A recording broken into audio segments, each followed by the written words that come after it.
The Monash International Affairs Society would like to acknowledge the traditional custodians of the land.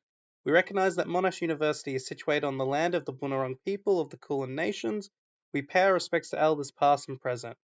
We recognise that sovereignty has never been ceded and that the land always was and always will be Aboriginal land. We support the Uluru Statement from the Heart to achieve justice, recognition and respect for First Nations people.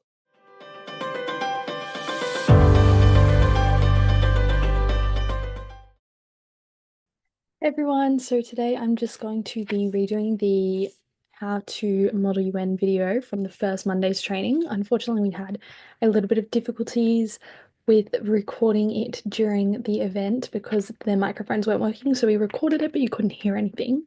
So I'll be doing a quick one right now for anyone who didn't attend to watch or for anyone that wants to recap on anything in specifically, feel free to forward this. But how to model UN. So the first part that we're going to start on is just an overview of the United Nations. So I'm sure you already know a lot about the United Nations. You probably have done Model UN before or are studying IR or something similar. But just overall, the United Nations was established in 1949 at the end of World War II, and it has 5 main areas that it works on, being maintaining international peace and security, protecting human rights, delivering humanitarian aid, upholding international law, and supporting sustainable development and climate development. So there are 6 main organs of the UN. One being the General Assembly, which is the main policy-making organ of the UN, and every state is a member of the UNGA, and every state has one single vote in the UNGA, so everyone is on equal footing, and all policies made in the UNGA are non-legally binding. So you will often be in a Model UN where you are a delegate in the General Assembly. For example, our first Monday's session was a General Assembly committee. The Security Council, you won't encounter this as often. We at Monash MIAS, we tend to steer away from doing Security Councils just because they're more difficult and they have their own set of rules. So we just stick to normal Model UNs. But the Security Council, I'm sure you're aware, they're responsible with dealing with international peace and security. They have 15 member states with 1 vote each. However, the UK, the US, France, Russia, and China all have veto power. This means that if one of them dissent the resolution, then it automatically fails, and anything passed in the Security Council is legally binding.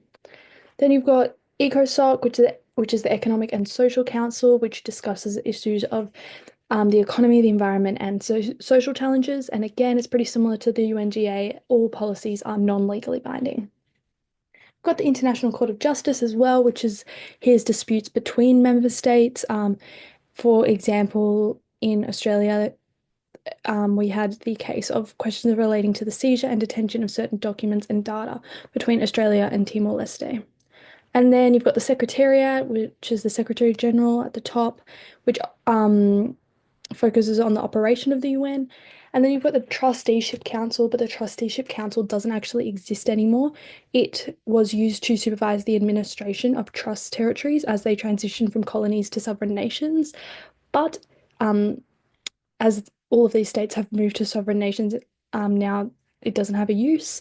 An example of a country that underwent this was Nauru. So there's 6 main organs of the UN, and then within that there are hundreds and hundreds of subsidiary organs.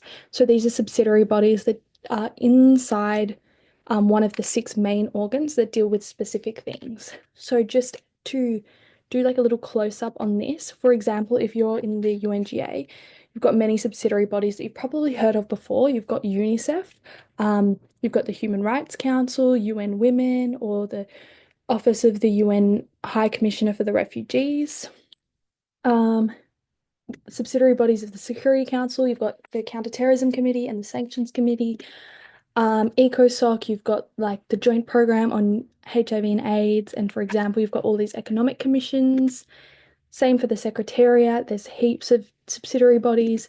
And then you've got specialized agencies as well that you've probably heard of. You've got the World Health Organization, the International Labour Organization, UNESCO, all things that you've probably heard of before, and just related organizations as well, so IAEA.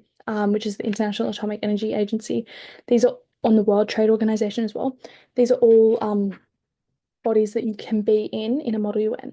So why am I telling you this?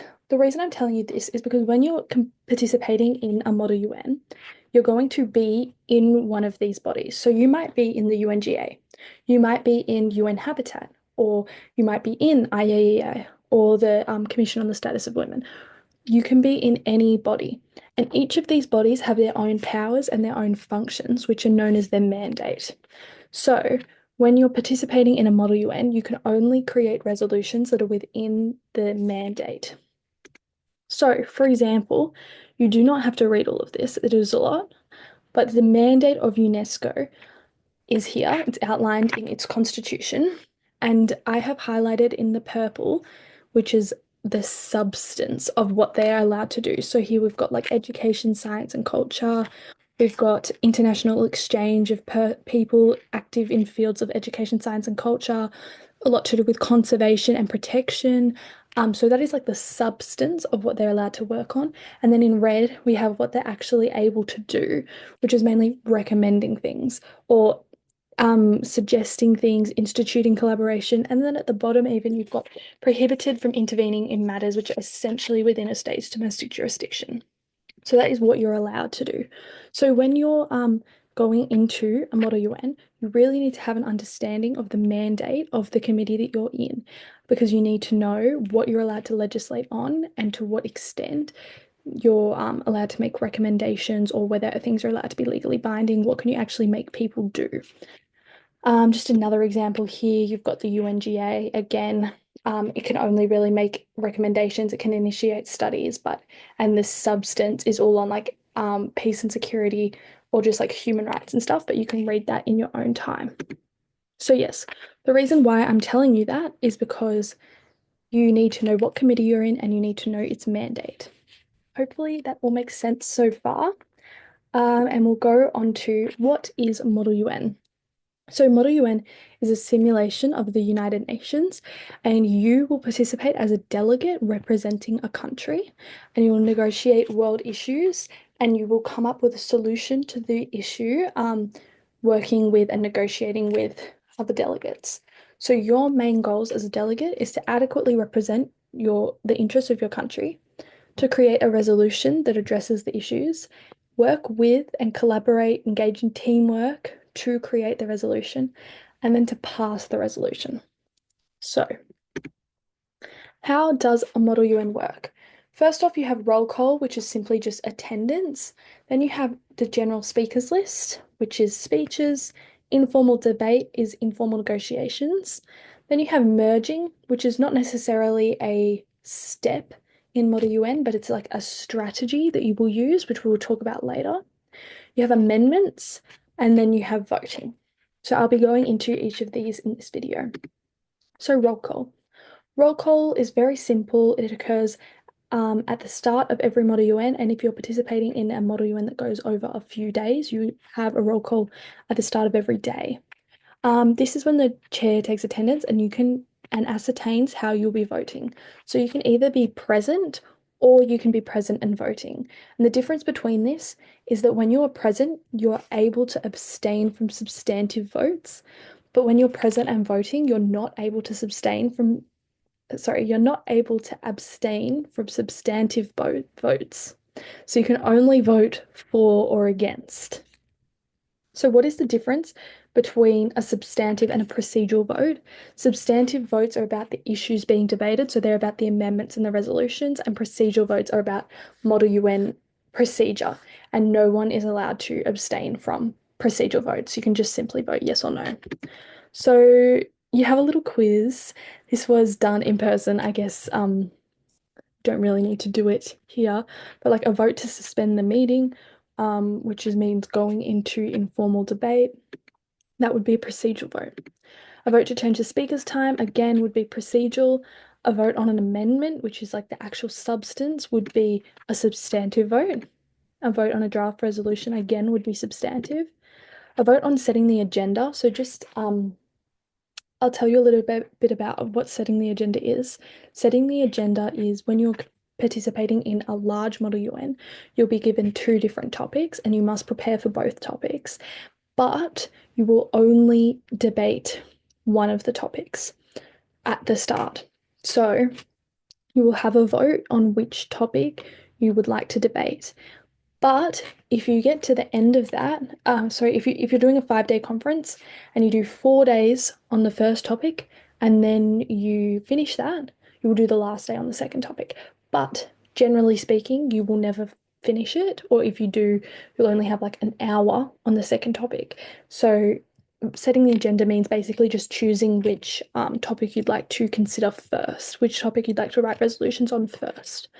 And obviously that is a procedural vote. So going back to this, what is roll call? You just decide whether you're present or present voting, and it will happen at the start of every Model UN. Then general speakers list and informal debate. I would say you spend about 20% of a Model UN in the general speakers list and about 75% in informal debate. I know that these don't add up. The other 5% is going to be on small procedural things like amendments, like voting, and like roll call. So that's where the other 5% is. But you're going to be going around in circles, going from GSL to informal debate to GSL to informal debate for the majority of a Model UN. So the general speakers list is just rolling speeches. Speeches go for like standard speaking time is 1 minute. The way to get added to the general speakers list is you can't ask the chair to be added to the general speakers list. Instead, the chair will say, does anyone want to be added to the general speakers list? So yeah, you cannot ask the chair. It'll only be when the chair decides that they want more people on the list. And if the GSL has no one on it, you automatically go into final voting procedures. So the chair will try and prevent this from happening by saying things like, is there anyone who would like to be added to the GSL? And then it probably is going to elapse, maybe I'll add myself. So yeah, just note that final voting procedures will happen. So just this is meant to be super, super, super brief because we're going to have a public speaking training in the future. But how to give a GSL speech, you always have to start speeches in Model UN with honourable chair and fellow delegates. So drill that in. You're going to hear it 1,010,000 times, but it's honourable chair and fellow delegates. And then just a super quick overview of how to give a speech. You should have a hook, which is just something to get everyone engaged, a point, and then a call to action. And this is where you want to spend majority of your speech and your call to action. You want to be telling people your proposed solution and what amendments you want to see in the resolution and try and garner support. But I think one key thing to know about Model UN speeches compared to debating speeches is they're not super emotive speeches and they're not, you try and keep emotion out of the speech. So you can change the speaking times, and the motion to do this is to say the delegation of Australia motions to set the speaker time to 45 seconds or 90 seconds. So that's the motion. And there is like a bit of a procedure to change the speaking time because two people have to speak in favor and then two people have to speak against, and they're 10-second speeches, and then you have a vote.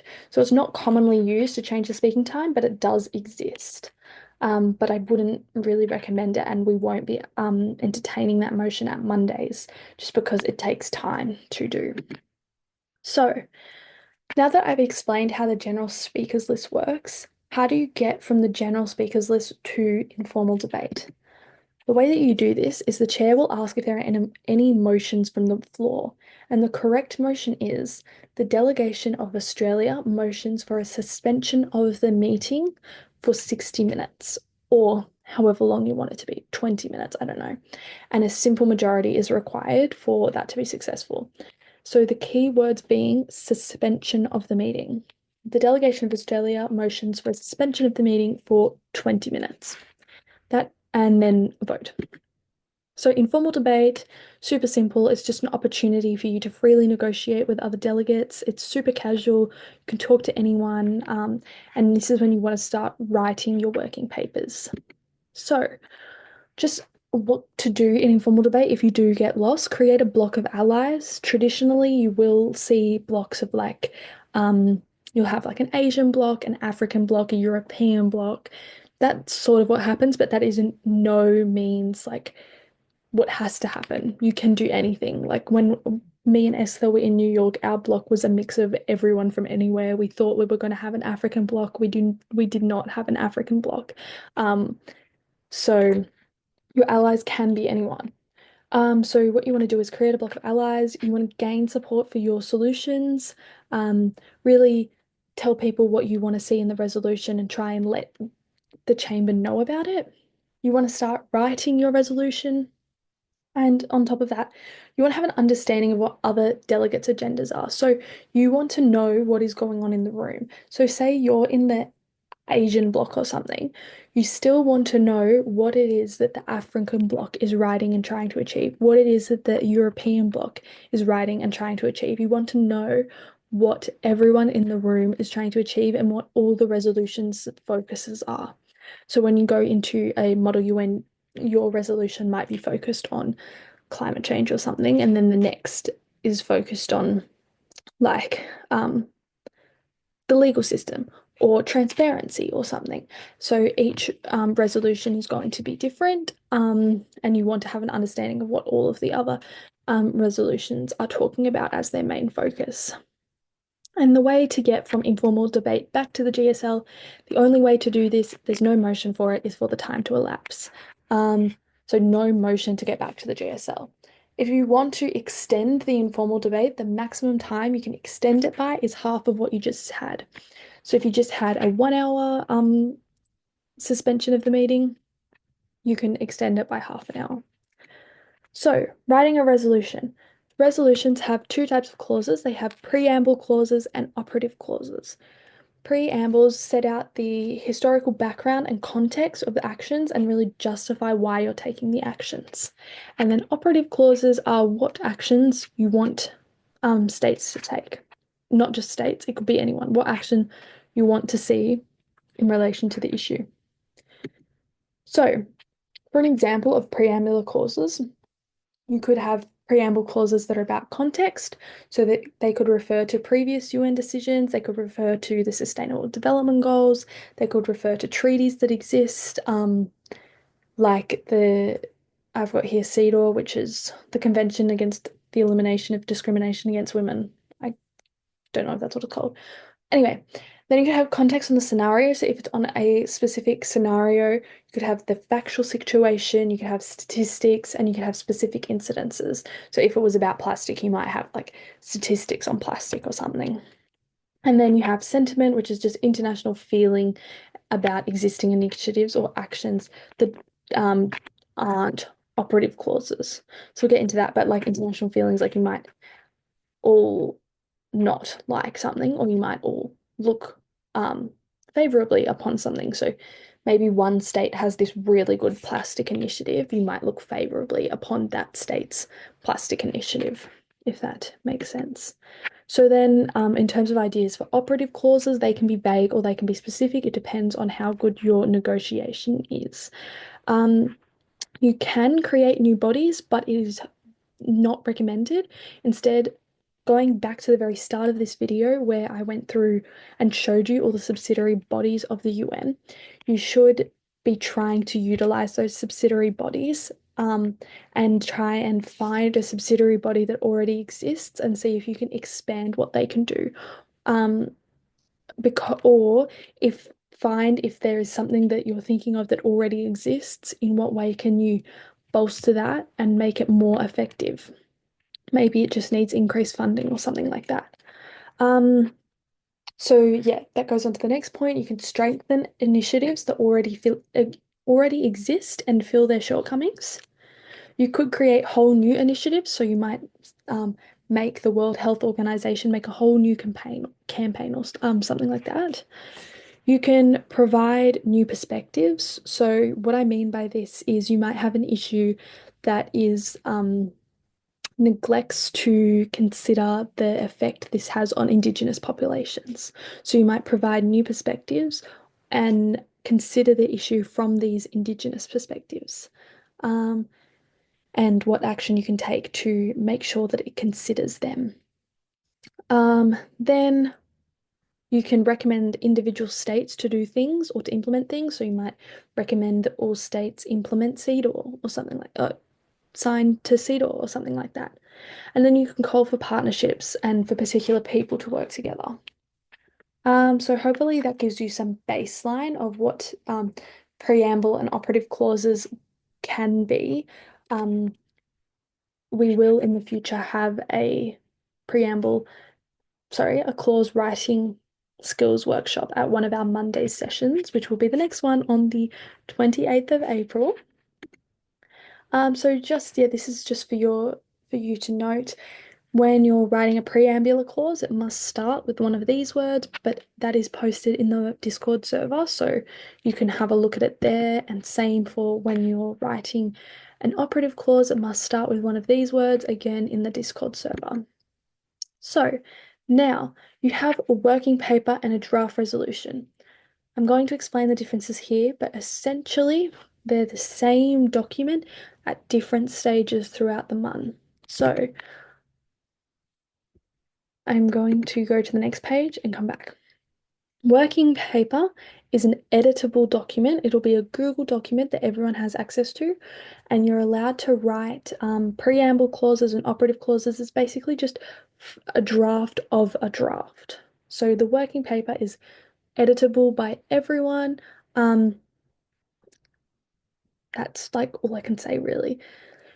The chair will set a time that they want the working paper to be submitted. So, generally speaking, you'll submit your working paper, the chair will give you feedback, and then you will edit it, and it will still be a working paper. But the chair will also say the working papers must be submitted to be draft resolutions at a specified time. So, it might be at 2 p.m.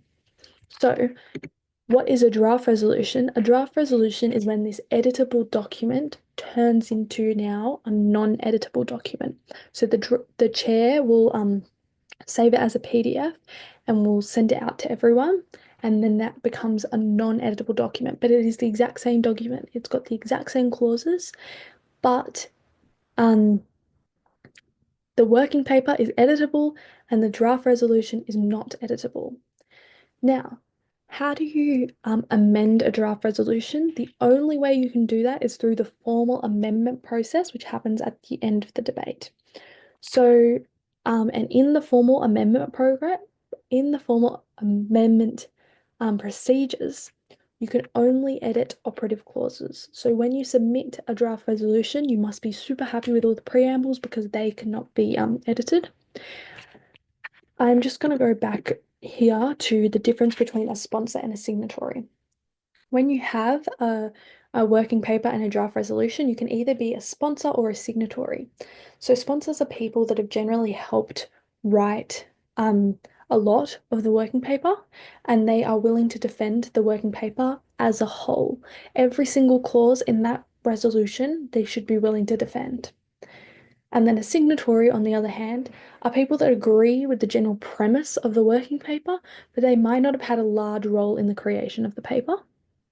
And they may disagree with some aspects of the paper, but on the whole, they're generally okay with it. One large difference, which we'll come into later when we get to the amendments procedure, is that sponsors, you need their approval for friendly amendments, but you don't need the approval for signatories for friendly amendments, but we'll get into amendments later. So hopefully that makes sense. Just idea of how the flow of a Model UN works. Hopefully you're beginning to understand how Model UN works, how you're going from the GSL to the informal debate whilst you're writing resolutions that will eventually be whilst you're writing working papers that will eventually be turned into draft resolutions. Anyway, what should you be doing throughout a MUN? You want to start by creating your block of allies and then working with your block of allies to write a working paper. Then the chair's going to ask for you to submit the working paper, that you're going to get feedback on the working paper, and you're going to make edits.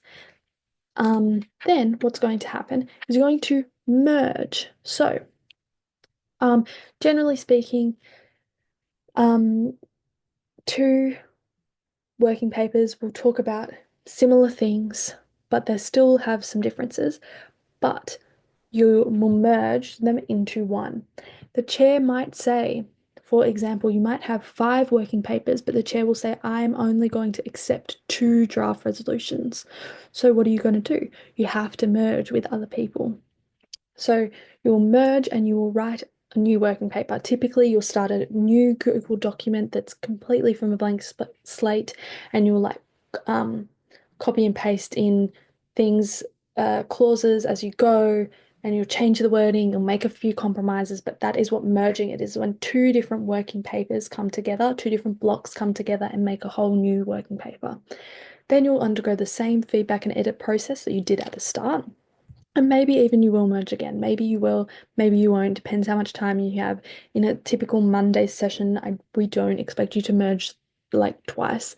But in like NMUN, you might merge 4 times, who knows?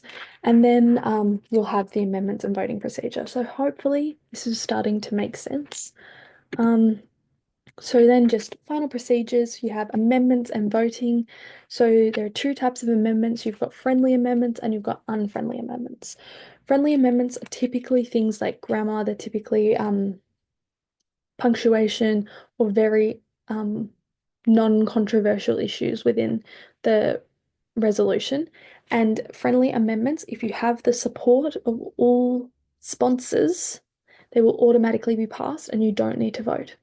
If you're making an amendment that is not got the support of all sponsors, then it would be considered an unfriendly amendment and you have to go through proper voting procedures. So you can still, I'm going to hold that thought. Anyway, what is the process for unfriendly amendments? So in there'll be an amendment form in NMUN. This is like an actual piece of paper, but in Mondays we'll just be using a Google form. And in the form, you have to write out the proposed amendments, and then for each amendment, you must have sponsors and signatories, just like you have sponsors and signatories for a working paper and a draft resolution. The amendment must have sponsors and signatories. And 20% of the committee of the all the countries in the committee must be in agreement with, so either a sponsor or a signatory to the amendment for it to be considered. So if you don't have 20% of the committee, then you can't have it considered. Then 2 speakers will speak in favour of the amendment, 2 speakers will speak against the amendment, and these speeches only go for 15 seconds each, and then a substantive vote is held, which would be a simple majority. Then after amendments have happened, you must motion for the end of the debate. So the correct motion for that is the delegation of Australia motions for an adjournment of the meeting with a simple majority required to pass. And then voting procedures, because this is Model UN and it is assumed that everyone undergoes actual teamwork, cooperation, everyone is being diplomatic and negotiating and compromising. It is therefore assumed that all draft resolutions will automatically pass. However, if that is not the case, you can motion for a recorded vote, and that means you'll go through the formal process of having everyone saying whether they're for, against, or abstaining. So the correct motion for this is the delegation of Australia motions for a recorded vote. And then a simple majority would be required to pass. If one person motions for a recorded vote, then it will happen. You don't need to vote on whether or not you're going to have a recorded vote. Just one person needs to motion for it and it will automatically happen. But if no one does, it is going to be assumed that the everyone is in favour of the resolution and it will automatically pass. So just a final note on position papers. I just want to let you know that they do exist, but we will not be using them in Mondays. It's just that a position paper is a statement that you write before a conference and it is released to other countries before a conference, and it just outlines your stance on the issue. Maybe it outlines some initiatives that you've already taken on the issue, and it will also outline your proposed solutions that you want to see. So generally speaking, you will read other countries' position papers before you go into a MUN, and this will give you an idea of who your allies want to be. So straight away, when you go into the MUN, you know, I want to talk to this country, and this country, and I want to work with them because they have exactly the same ideas as me. So they exist, but obviously considering with Mondays, you've only got 7 days with the briefing guide out, and we just want this to be really fun and engaging when not doing it. I just want to let you know that if you do want to apply for one of the international teams, you will have to write a position paper.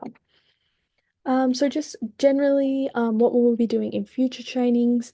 Future trainings will have public speaking, giving Model UN speeches, negotiations training, but this will be held at Model UN night, not Monday. So Model UN night will be on, I think it's Tuesday, the 20th of May, and it will be where we release applications for New York next year. And you'll get the opportunity to speak to lots of people that participated in New York this year. So get excited for that. We'll also have a researching for Model UN training and a resolution and clause writing training, which will be the next one, and that will be on the 28th of April. So then I had a little quiz, but won't be doing that in the Zoom. Here is the link for the Discord if you're not already in it, but I'm sure you are if you're watching this. Well, I don't know why that's there. That doesn't work, and that also doesn't work. So thank you guys. I hope you enjoyed the recording. Can't wait to see you in a future video.